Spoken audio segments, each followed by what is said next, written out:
Hello everyone. It is your boy GZTV back with another video. I have 2 quizzes and 2 exams today. I studied a little bit yesterday. I don't know how I feel about those. But today we are going to be talking about the 2002 British action horror film written, directed, and edited by Neil Marshall. This is like his directorial debut. Sorry. We are talking about Dog Soldiers, and we are going to be doing the plot. We're going to be doing some critical reception. We're going to be kind of doing a review. And yeah, well, let's get into it. So, getting into the plot of the movie, it's a pretty simple movie. You start with a couple going camping in the Scottish Highlands. It takes place a couple places in the world. I mean, it's British, though. There's a lot of British actors and stuff in here. The woman gives the man a silver letter opener as a present. Shortly afterward, they are killed in their tent by unseen assailants. Obviously, we're going to realize later on in the film who killed them. Meanwhile, a soldier named Cooper runs through a forest in North Wales, so we kind of move around a little bit. He attacks his pursuers, but is overwhelmed and wrestled to the ground. It is revealed that Cooper is trying to join a special forces unit, but fails when he refuses to shoot a dog in cold blood. Not really sure what kind of fucking initiation that is. That doesn't make you like a soldier and tough. That just kind of makes you a piece of shit. So, I'm not really sure why that would be an initiation for anybody. He is returned to his unit by Captain Richard Ryan, who is kind of an asshole, honestly. So, yeah. 4 weeks later, a squad of 6 British soldiers, including Cooper, are dropped into a remote area of the Scottish Highlands to carry out a training exercise against a special air service unit. This is the same place that couple got killed, and this is obviously where these weird dog human weird hybrids are living. Werewolves, I guess. I don't know what these are supposed to be. The following morning, they find the SAS unit's savage remains. What the fuck happened, A badly wounded Captain Ryan, the only survivor, makes cryptic references to what attacked them.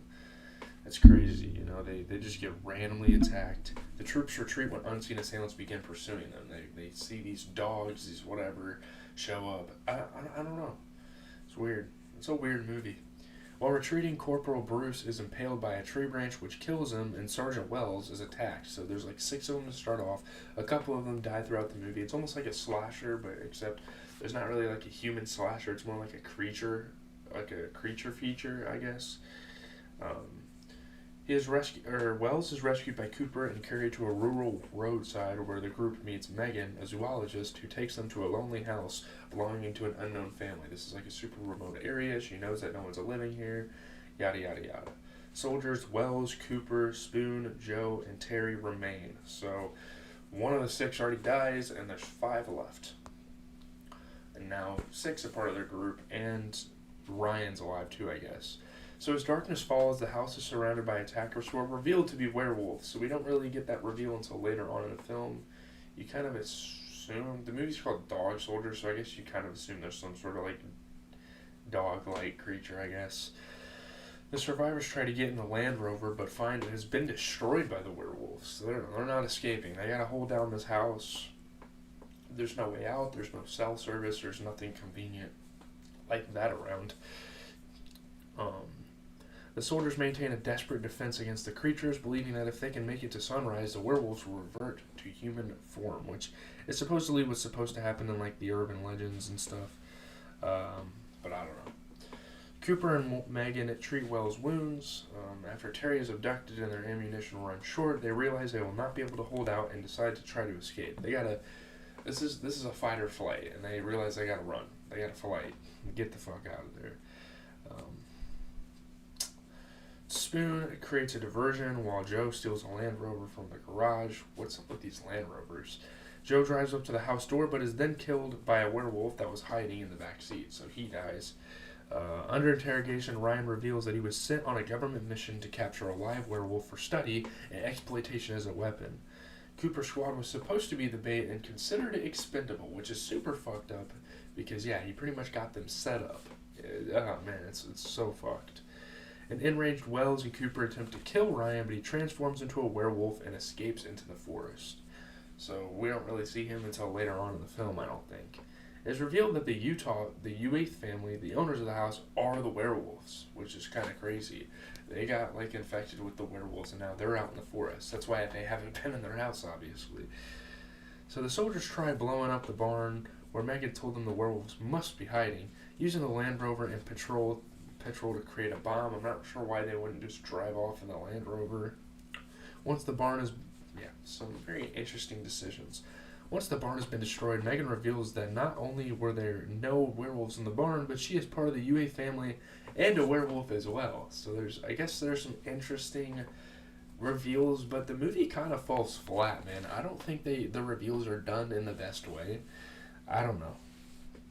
She also reveals that she unlocked the back door to the house, allowing the other werewolves to get inside. So it seemed like there was going to be like a love story between her and Cooper, but no, she like turned on them and allowed her family as werewolves to go.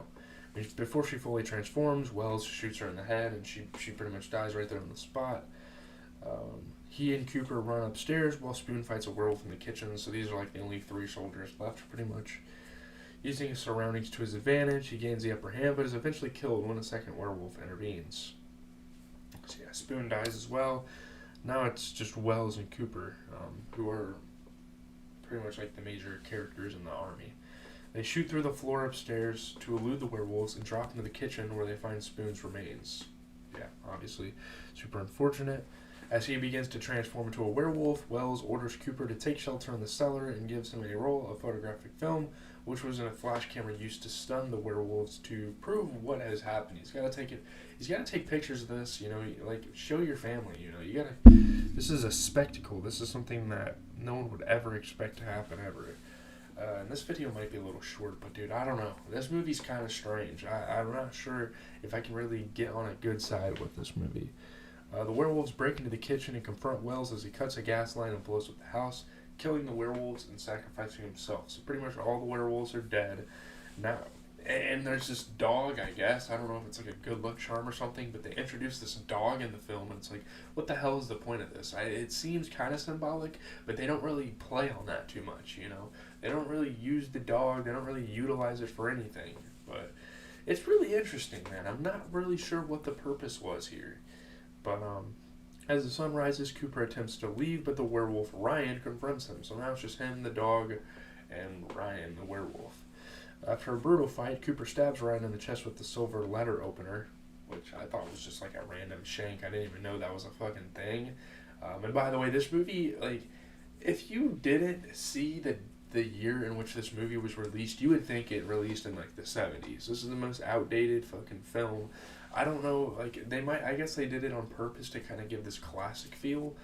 It's so strange to me how fucking old this movie looks. I don't think it works here.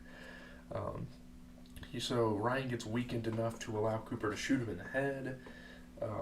Cooper, along with Megan's border collie Sam, emerges from the cellar. Cooper's story with photographs is shown reported only in a sensationalist tabloid newspaper with title "Werewolves Ate My Platoon" under the results of the England versus Germany football match, which was a kind of funny like talking point throughout the movie. And hey, they made it under the news. It was like a nationwide thing. Obviously, this would never happen in real life, so I don't know. It is what it is. Let's get into the review. I'm not gonna lie, I think this is one of the worst movies I've seen on this channel. I don't think it's that good. I know people are going to laud it for something. People like it. I mean, it's kind of frightening, kind of funny, pretty action-packed, I'll give it to you. I mean, Dog Soldiers is cool. I mean, if you're a horror fan, you should probably be watching it. Mark's writer-director Neil Marshall is a talent to keep an eye on. I mean, for a directorial debut, I think this is pretty good.